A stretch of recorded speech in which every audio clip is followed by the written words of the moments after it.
Alright, so I wanted to show you guys this gas fireplace setup that I got going on here. This is the framing for a ventless gas fireplace, alright?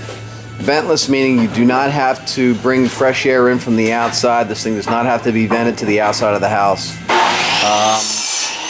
Ventless fireplaces are just like they say, ventless. You don't need to vent them. So you can put them right in that hole right there in the framing.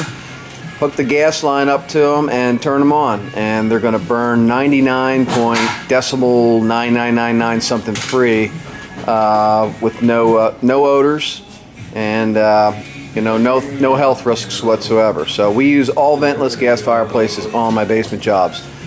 So what we did here was we framed for the specs for this fireplace, and we got the specs off of the brochure that came with the fireplace. Right on the back of the brochure are all the specs for each individual fireplace. All right, so we found our fireplace right up here, and we framed the rough opening for the height and the width of this unit based on the model that we bought. All right, these are the RO measurements, the rough opening measurements for this fireplace. Okay, height and width and depth.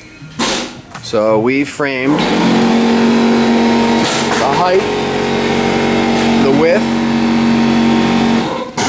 width, and the depth, just like the back of the brochure said. All right, and every fireplace will be different that you buy, so you're going to want to see what your rough openings are and frame your height, width, and depth. All right, the height is the height from the 2x4 right here down to the floor. The width is from this side of the rough framing over to this side of the rough framing, and the depth is from the finished wall here. All right, this is the wall that's facing the finished area to the back of the concrete wall. All right, that's the depth from here to the concrete wall is the depth. All right, so we framed that according to the manufacturer's specs, and we're going to be putting plywood on this entire thing. And we're going to be using cultured stone, which is the fake stone, the synthetic stone that looks like real stone but isn't real. And I thought you just might want to see what we were doing here with this. You can see, we'll take a side shot of this here. You can see it starts out away from the wall about 16.5 inches, and then it jumps back into about 10 inches, all right?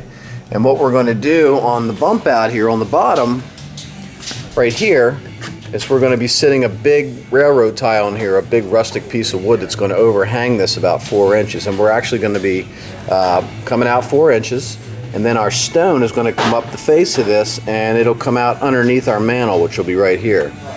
And then on top of our mantle, the rest of the way up, we're going to be putting the cultured stone on the face of this as well, on top of the mantle. So when we get this done, I'm going to turn the camera back on and show you what that looks like finished.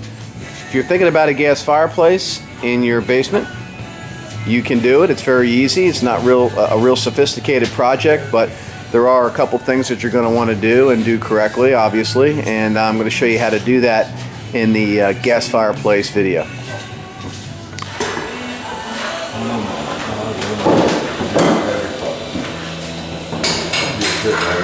It's definitely in everything.